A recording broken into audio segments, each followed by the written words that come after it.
Hang on. Tell off everyone. I am so sorry. That was a beginning of we've had quite a few technical difficulties right at the start of this. So I just saw lots of comments saying that there was no sound. I'm so sorry about that. Um, you can hear me okay? Oh, that's good. This would be great with sound. I tell you what, I'm going to bring Gaylene on.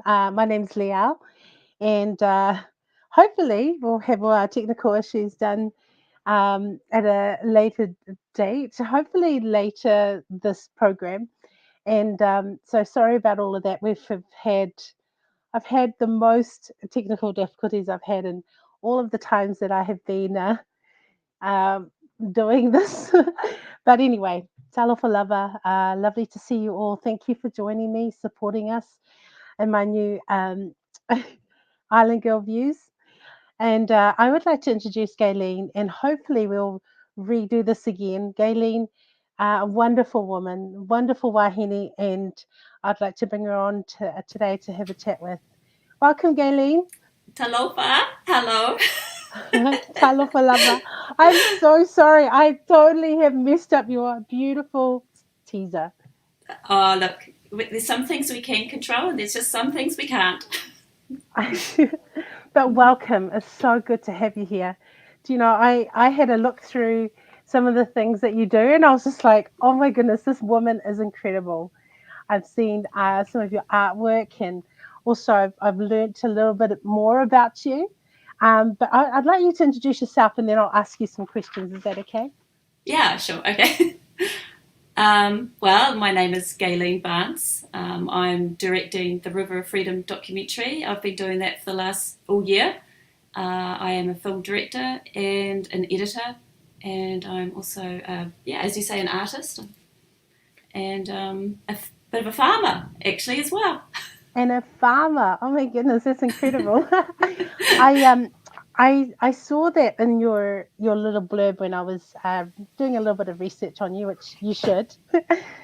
That you were the first student to complete the computer art course at Otago Polytech. Oh yeah, that's right. Yes, Yeah, the yeah, one of the first people to use a computer to make pictures. that's amazing. So I mean, you know, to have someone so sort of who has that kind of drive. That's what I saw when I had a look at what you do. Um, you also you did a video. I'm sorry, a film on We Are One.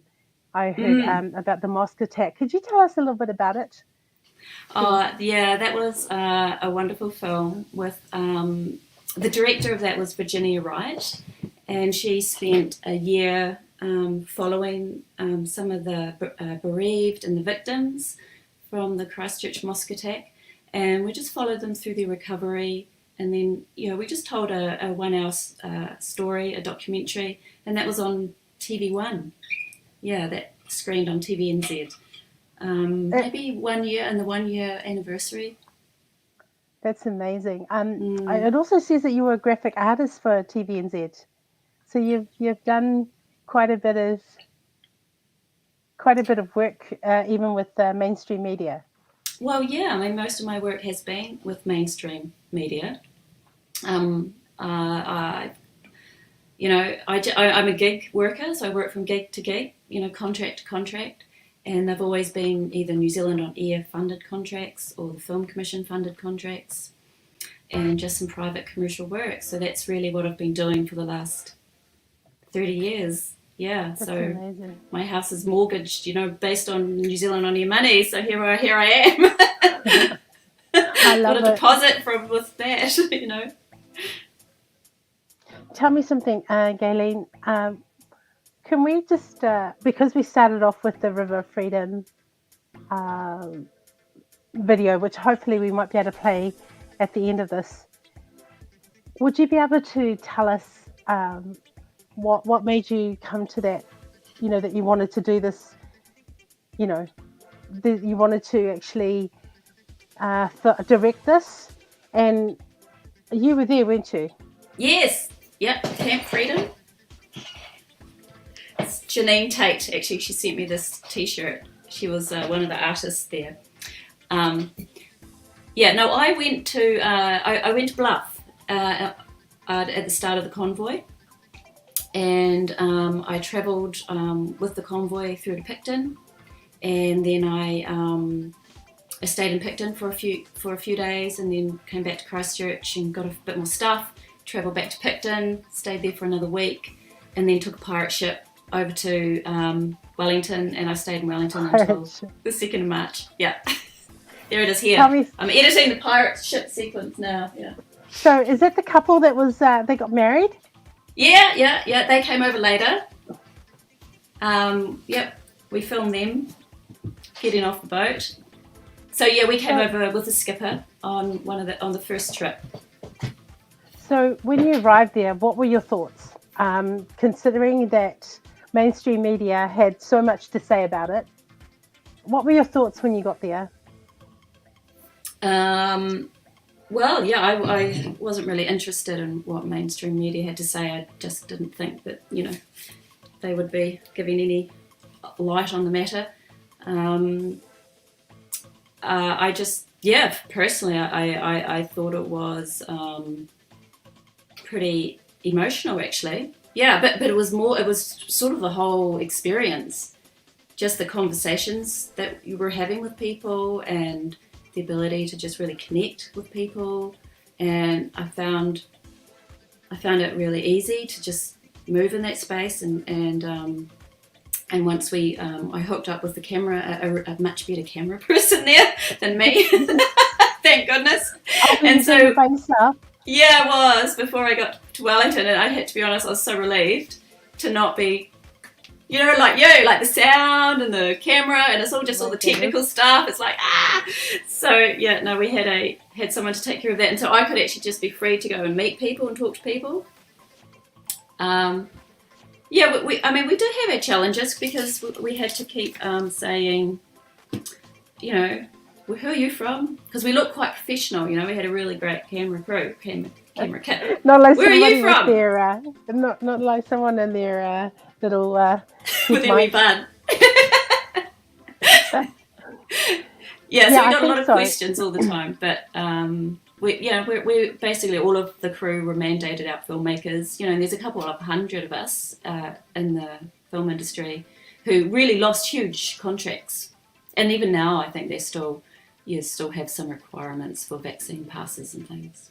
There was so much mistrust there, and I know what you mean, because there was a lot of mainstream media that weren't allowed in, from what I could see, or they were very, very, nobody wanted to speak to them. And so for you to come in and say, actually, I'm on your side, would have been quite a bit for them to, Yeah, and that was easy. As soon as we did that, people are happy to talk. They actually want to talk because they're getting their story out, often for the first time.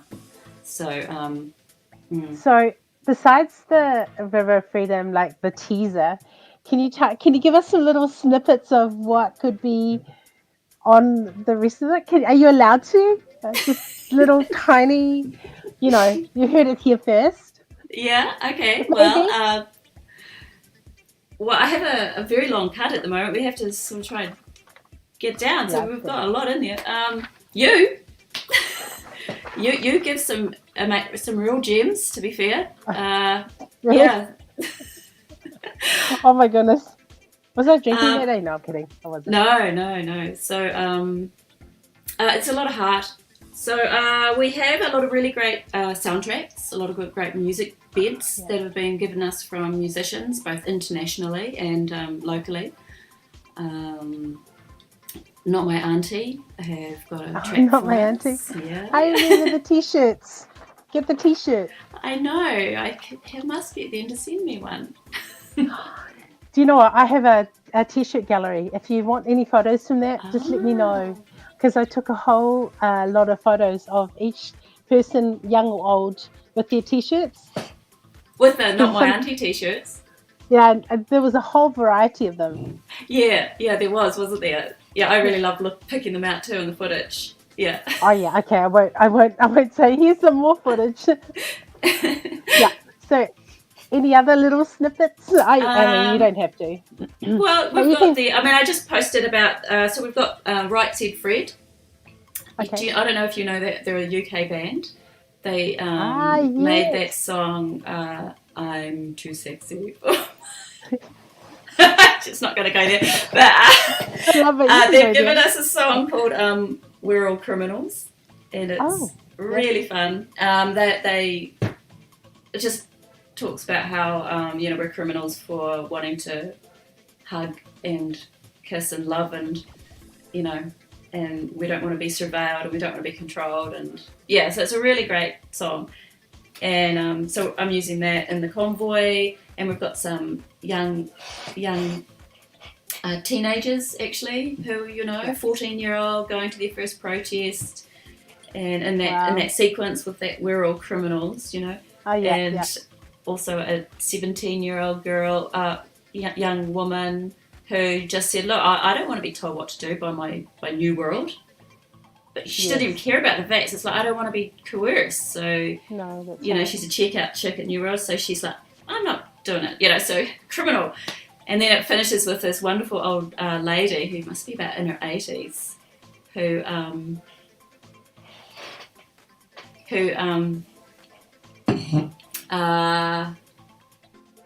sort of took out the inside of her mask. Like you can take out all the padding from the inside. Yeah, so that when she wore it, she could breathe through it. Oh, I mean, but it's that like makes sense. Nothing.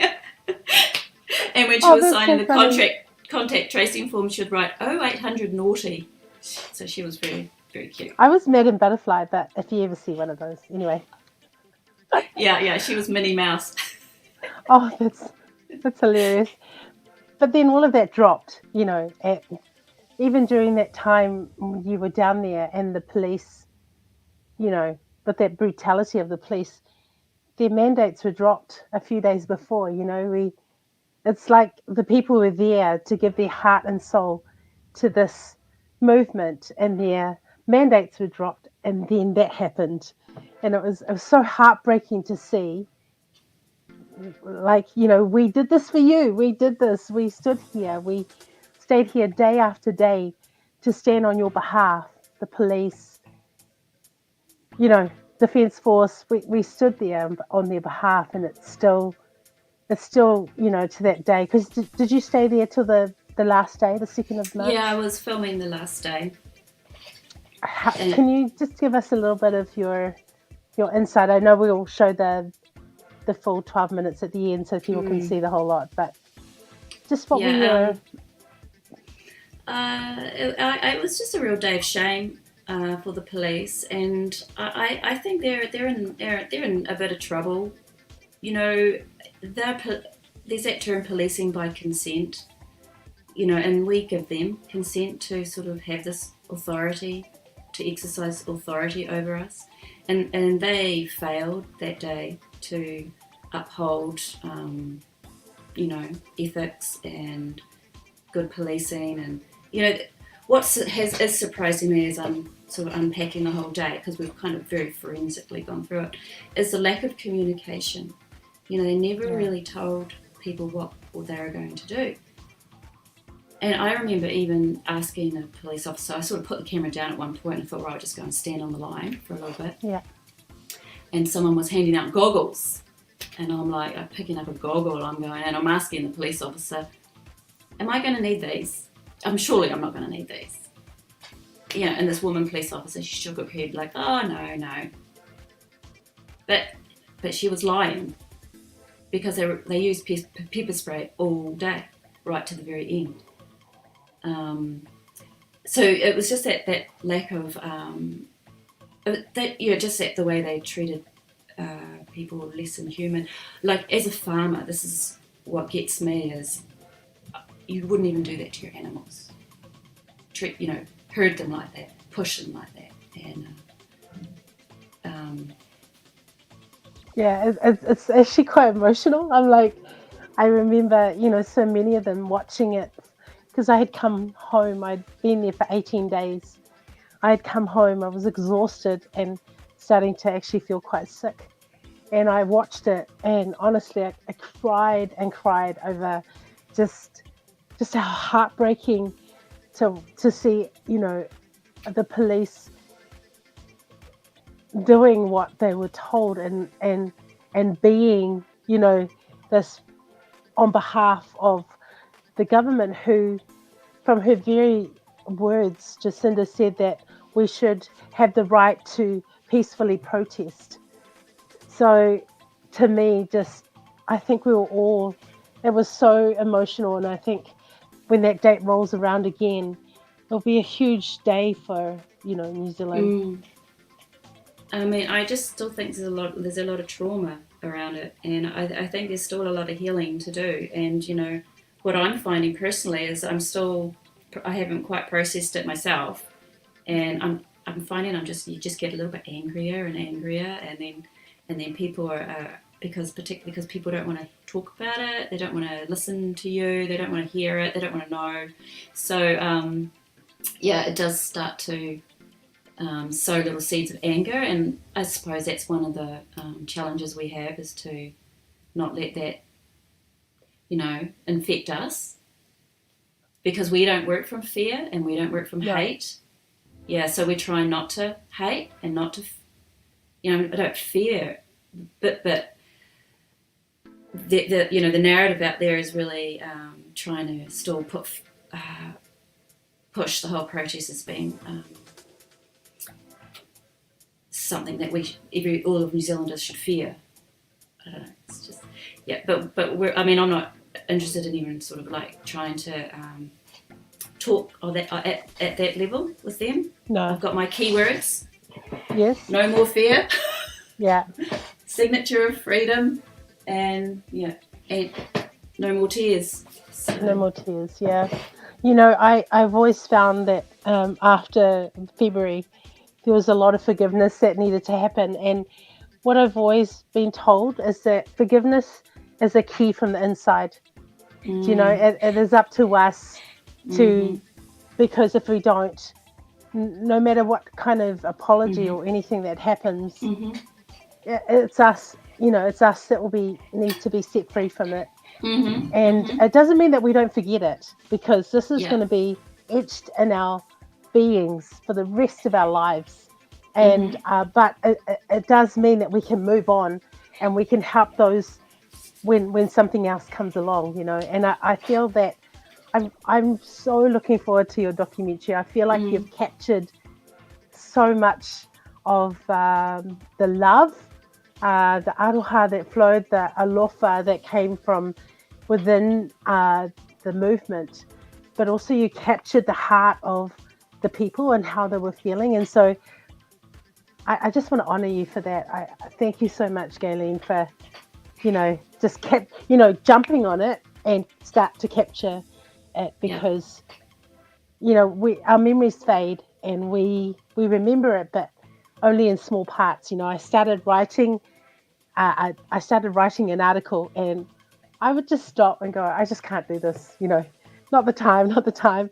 And then I thought, we discussed this, Gaylene, about having an art exhibition, on the anniversary, and I'm just like, every time I'm like thinking about, of what would I capture. But this will never be forgotten. Never. The kind of feelings. We haven't seen this happen. And that sentiment, I had my little tears today in the edit suite. I edited the final sequence, and I've got a beautiful track at the end with our composer Russell Walder. So he's a New Zealander in Waiheke Island, and he's given us some beautiful music. And that was a sentiment that someone expressed right at the end, was that we're not going to forget. We're going to rebuild. We're going to honor ourselves, and we're going to move forward in our own freedom and build our own sovereignty. So between that and so it's just beautiful. And anyway, she just expressed it so powerfully, and wow. with this music at the end. So I just get quite emotional too. But I work with emotion when I edit, so I don't actually I have a little bit of script and all that, but I really just respond with what the footage is bringing on that emotional heart level. That's sort of, how I kind of That's work. amazing because I do the same when I'm like interviewing somebody. I just like I feel their heart towards something, and then I try and capture that and make it really authentic where the platform belongs to them. Mm, But today because we have both been there together, down in Wellington, we've discussed things afterwards. I feel more free to be able to talk through this because I don't think not that we'll forget, but it's also a process that we actually need to deal with, each of us individually, mm-hmm, because if we don't, it will start to affect us, mm-hmm. mentally, and you'll start to become more paranoid. Is everybody against me? Yeah. It is that, and you have to be grounded in something. And for me, it's my relationship with God that has grounded me throughout Mm, this whole process. yeah. But everyone has it different. Yeah. And that is one of the lessons that I did take from the mosque attack documentary, We Are One. One of our characters was Farid Ahmed, and, and he was able to forgive immediately. His wife was killed, and I always remember that what it takes to do that, to sort of for himself, and he did it for himself, so that he wouldn't carry hate in his heart. Yeah, and it takes a lot of work to do that, and it's hard. And I'm sitting here angry, Yeah. with what I'm watching and what I'm, we'll have those moments in there, but it's not going to all roses. But Yeah. but Farid Ahmed, he is able to also acknowledge that how we can connect as from heart to heart, human to human. Like we have differences, we have different religions. He works a lot from his own faith. And but with religions, with all of these things, there's differences. But when we come Yeah. together, heart to heart, human to human, that's where we connect. And that's actually what happened at Wellington at the protest. There was sort of human to human connection, and It was like nothing I'd ever experienced. It was like, for so many days, there were things that happened. What I found really interesting is that at every given moment, there was something that could happen from the outside. It was like being in one of those medieval sort of, where everything is good but you have to guard the castle, I know. the gates, and in case something happens. And Yeah, it really felt like just for a yeah, moment that I that's know. that's what we were in, you know, One of the you last know. interviews was actually up in the tree. Oh, There was a platform in the tree, oh yes, and it was yes. like, yeah, we even have a sentry tower now. And honestly, it literally was like that. That no matter what was happening, there was an enemy, on the outside. Yeah. And then there'd be yelling, hold the line, and then everyone would rush to wherever it was. It was just quite, it was quite dramatic actually for a very peaceful nation, you know. Mm. So tell me, where do you see, once this documentary comes out? I think we're in for quite a. There's so many things that are happening right now with food shortages and just where do you think this is heading? Do you have any ideas? Gaylene, I'm Mm. putting it on you today.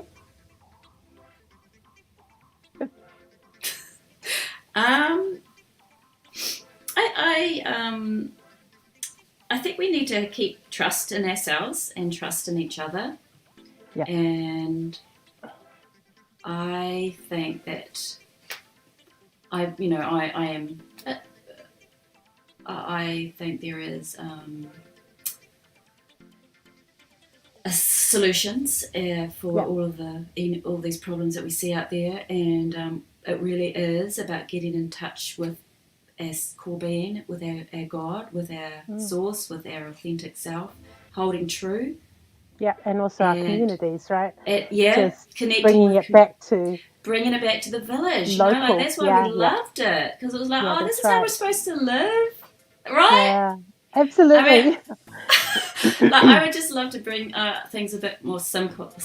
Yeah, Like I am a bit of a neo-luddite, I suppose. Like turn off the electricity already, right? We'll finish this film and then switch it off. Oh, I love that. I love And that. then because we're sort of set up here in our farm, we don't really need electricity or Wow. technology, and I think we get a little bit caught up with technology. I think I think one you're of right. one of my characters in the film does say like we're very advanced. We're progressing with technology too much. We can't keep up. We need to just slow it down. We need to stop and have a wee pause as a human race, Yeah. and Yeah. say, let's just have a think about these things. Like, is this really where we need to head? This like technology over there. How is that actually really going to help us? Like, and instead of just layers of technology on top of a problem that was already caused by technology, it's like maybe we actually just need to strip it back a bit and come back to our core community and core, how we I like think to so. interact with nature and with I the think it's like in cosmos. Auckland. In Auckland, it's very difficult because we're all townies here, and we just go down in the shop and get things. And we just had farmers. We had a farmers protest just Yeah. recently, so we were out there, standing up for the farmers, and because really, when it comes down to it, like no farmers, no food, no real food. Mm. Yeah, they're really Um, under pressure. and I just think that actually, going back to that simplicity is exactly what we need to be doing. Yeah. You know, And it just I everyone that does it, if everyone just grows a little bit of food, then they don't need to buy so much from the farmers, and like, and you don't need to rely on supermarkets. It's just simple. It doesn't actually. It's not that hard. Like even if you yeah. just plant 3 vegetables a day, eat 3 vegetables a day. I love it, Gaylene. Do you know many islanders? Yeah, I do. My daughter. I know. Yes, of course. Oh, that's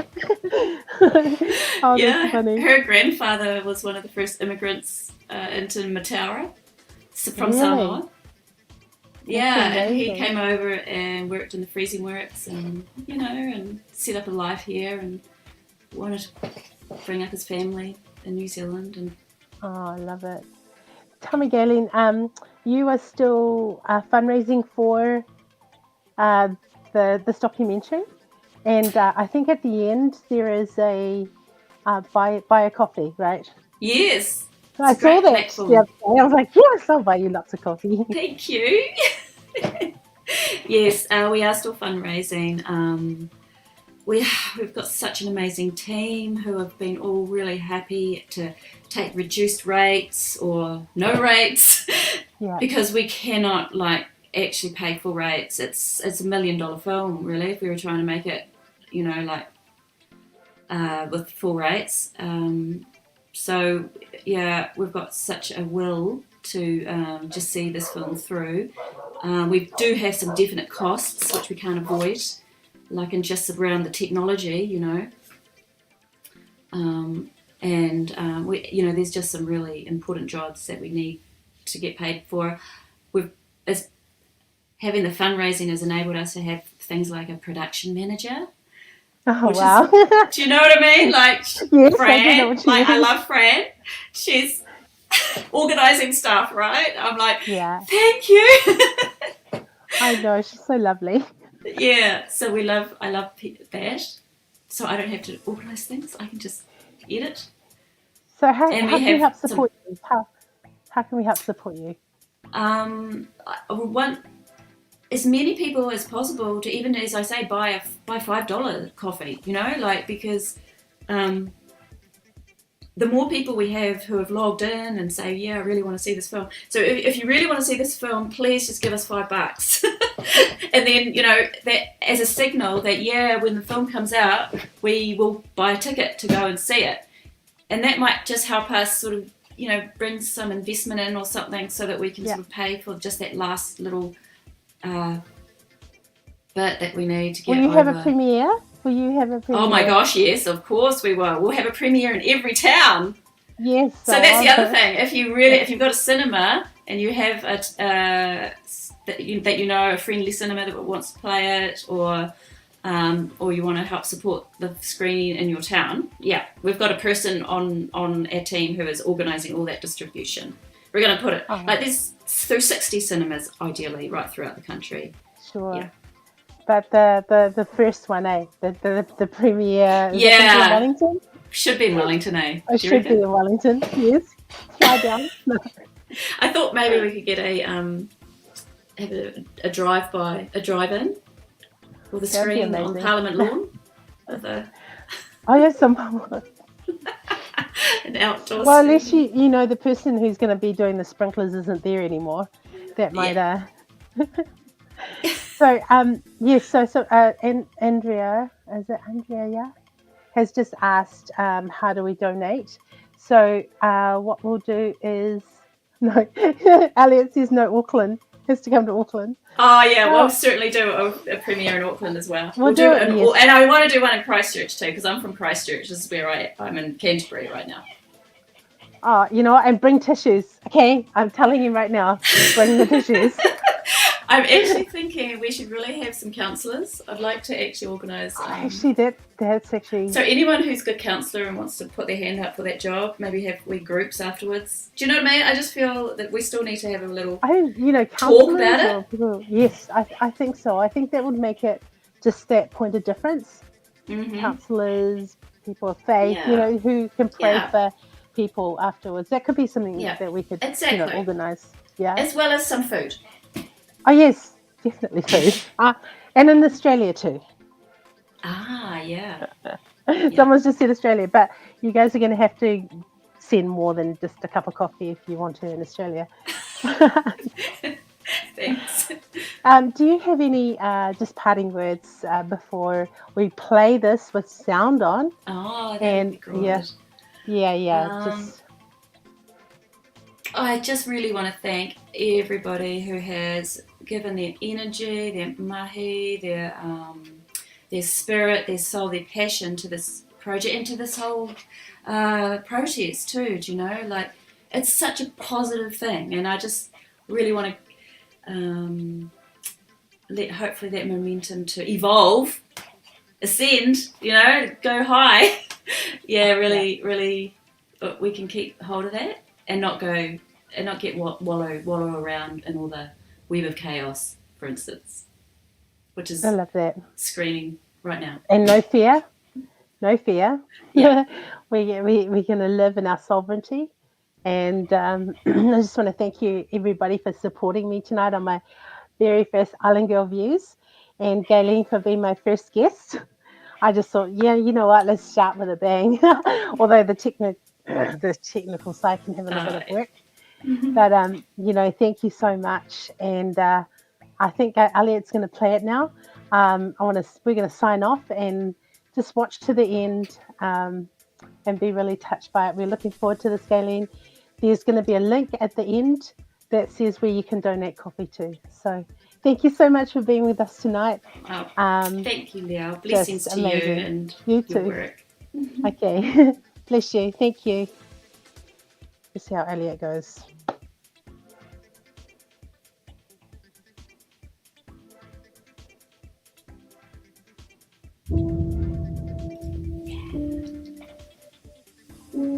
This is the most anti-democratic piece of legislation being put before this Parliament. I repeat it again, it is anti-democratic.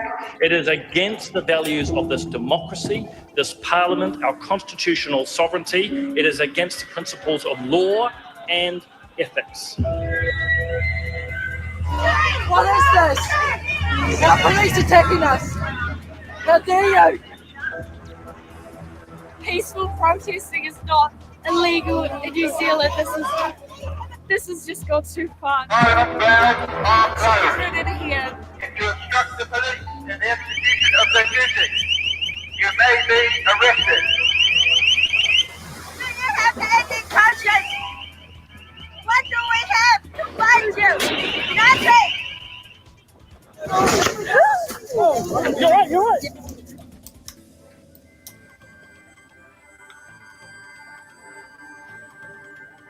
And we're actually inviting our tupuna to actually come on this equally with us. It actually looks after us and can guide us, protect us.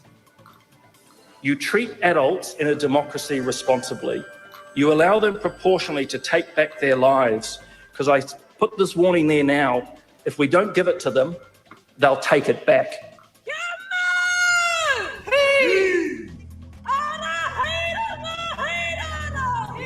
Yeah, and they see me rolling. We are on the Freedom Rally Convoy 22.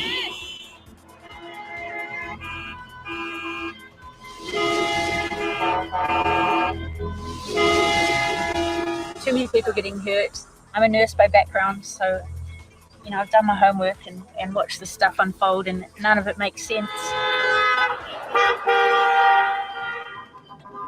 Oh, you're the man words! I rise in opposition to this COVID-19 response vaccinations legislation bill. It says that if you are an unvaccinated person who wants to go get a haircut, you can't. The government has rushed it through Parliament with no due process whatsoever, no consultation, no regulatory impact statement, no proper Bill of Rights analysis, nothing. With government mandates, I chose not to be vaccinated for legitimate health reasons, and I couldn't carry on teaching a job that I love. I'm not the only psychiatrist in the Wellington region who is not working now.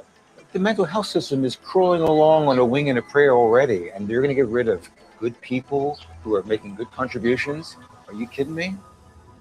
Section 5 of the New Zealand Bill of Rights Act says that limitations on the rights and freedoms are only subject to limitations that can be demonstrably justified in a free and democratic society.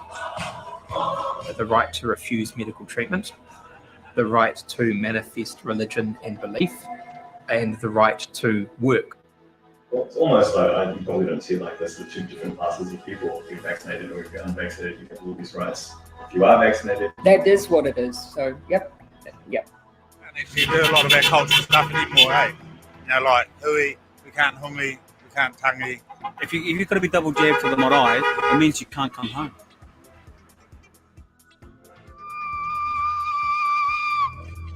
So I went to the gate there. Haramai, tangata whenua said you can come in here. You're like that. And we sat down and then someone said, are you going to camp here? And we thought, well, we've got a tent. So we got our tent out. We put the first tent down in the corner here.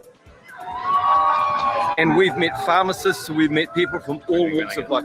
The three people you're talking to, engineer, mathematician, and lawyer. I've been trying to alert Parliament to important safety concerns on behalf of everyone, but no one will even speak to us.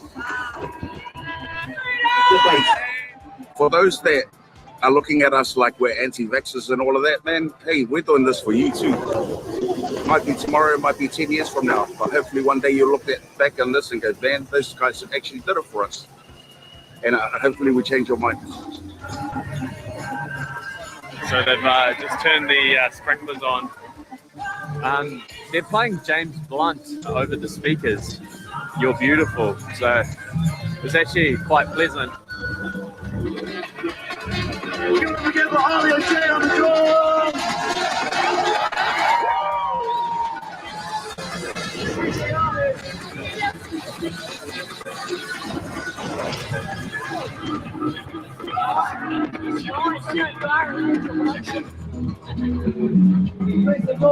Crowd size peaked out at about 18,000 on Saturday, dropped to about 12,000 on Sunday, and today would probably be closer to 10,000.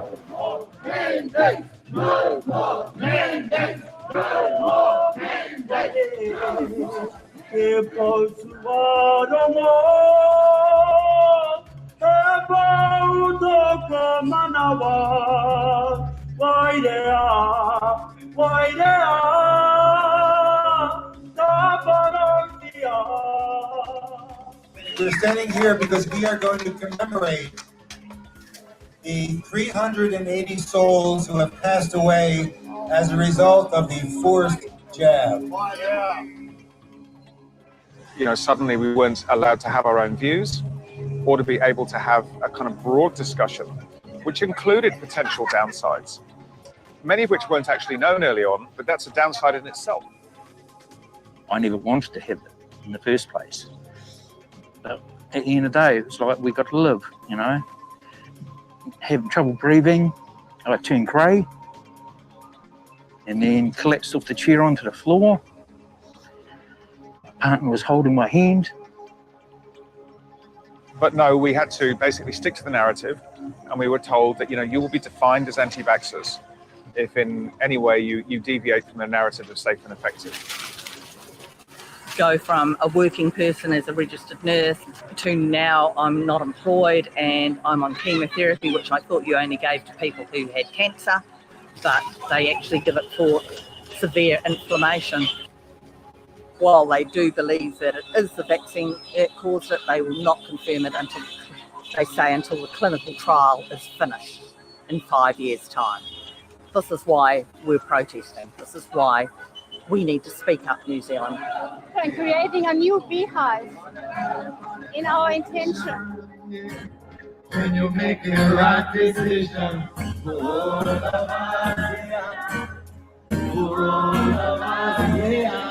when there have been protests in my political experience, which is longer than anybody there by miles, people have always turned up and listened and heard the protesters out.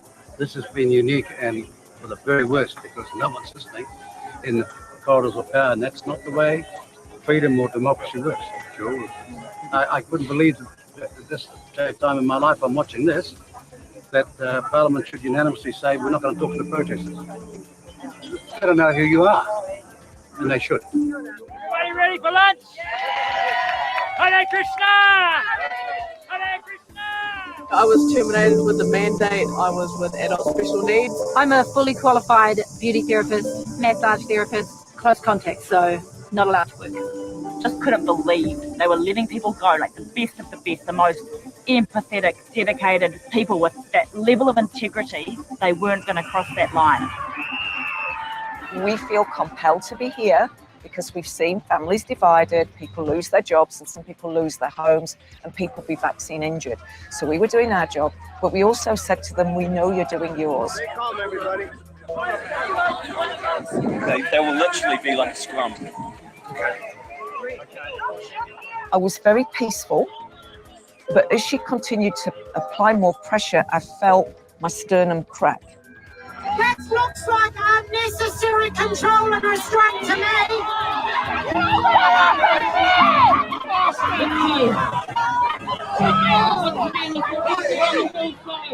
Shame on you! You turn into thugs overnight. And what we've learned around the world is that when the police are brutal, it brings more people. They are getting in their cars and they are coming to join us. Freedom!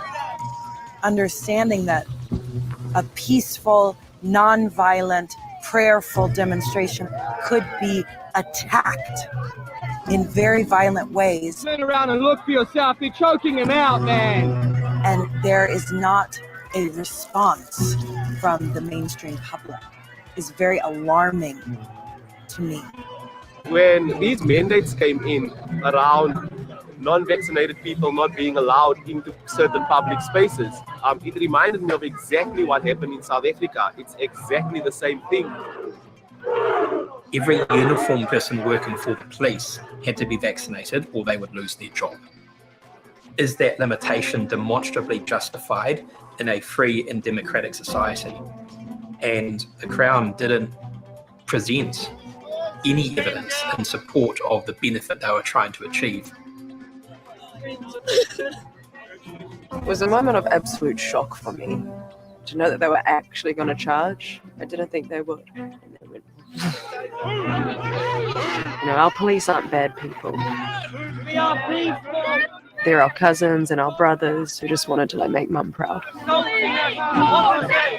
We've had broken ribs when people end up getting pushed down and others get pushed down on top of them or they're kicked. We've had a lot of facial injuries. We've had a number of concussions come through and obviously all the joints from being yanked and everything else. So that needs to stop. There are some people who have been hurt over the past couple of years and they're lashing out and we feel for those people. But underneath all of that, there is a river of filth there is a river of anti-Semitism, there is a river of Islamophobia. I would say, Madam Speaker, that there is a river of genuine fascism in parts of the event that we see out the front of this Parliament. We invite the government to come and speak to the Karmatra.